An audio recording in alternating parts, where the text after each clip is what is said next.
It's possible that through a link, they can find your exact location and access your phone's camera and microphone.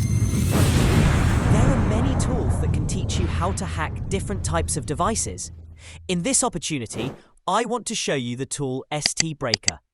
I'll teach you how it works, inspired by the video from ZSecurity, a specialist in cybersecurity who teaches people how to protect themselves and also how these types of attacks are carried out.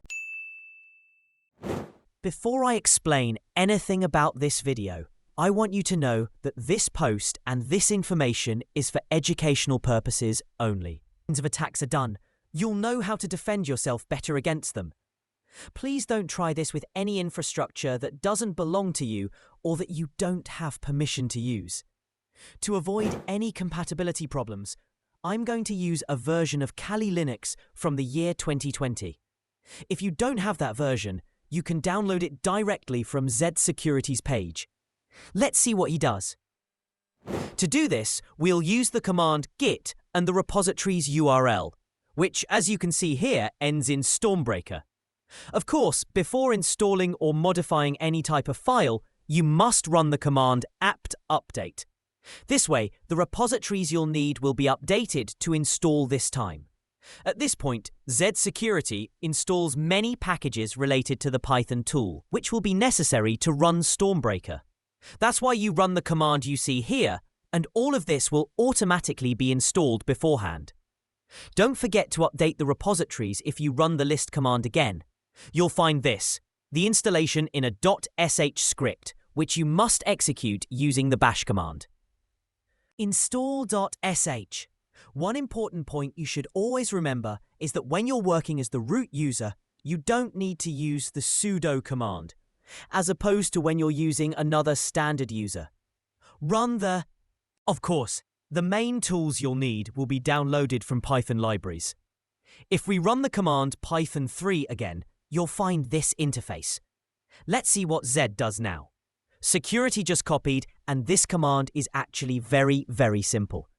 Go ahead and create here, you simply have to copy this command and run it in your terminal, meaning this computer right here is linked with the account we logged in with. Now, if you look at his setup, just like ours, this link will appear, a link that will lead us to localhost.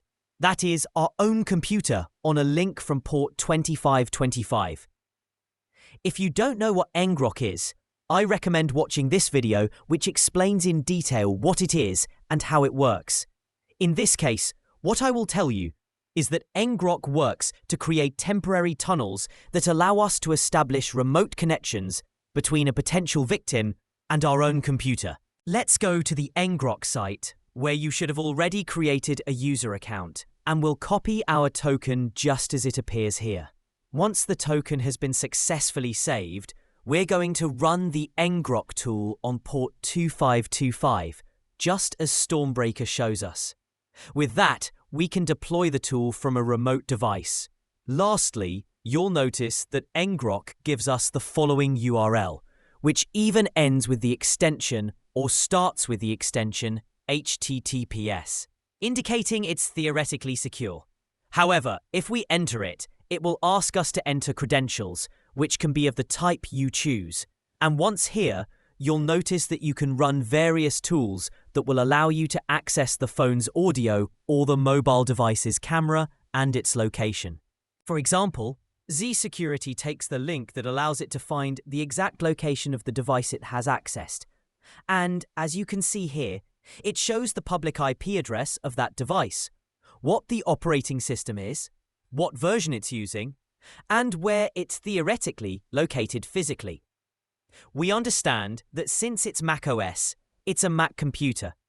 That's why when we run the extension and convert it into a Google Maps link, the Maps app will automatically guide it to the exact location where the device is shown. This is obviously a dangerous action you should know how to protect yourself from.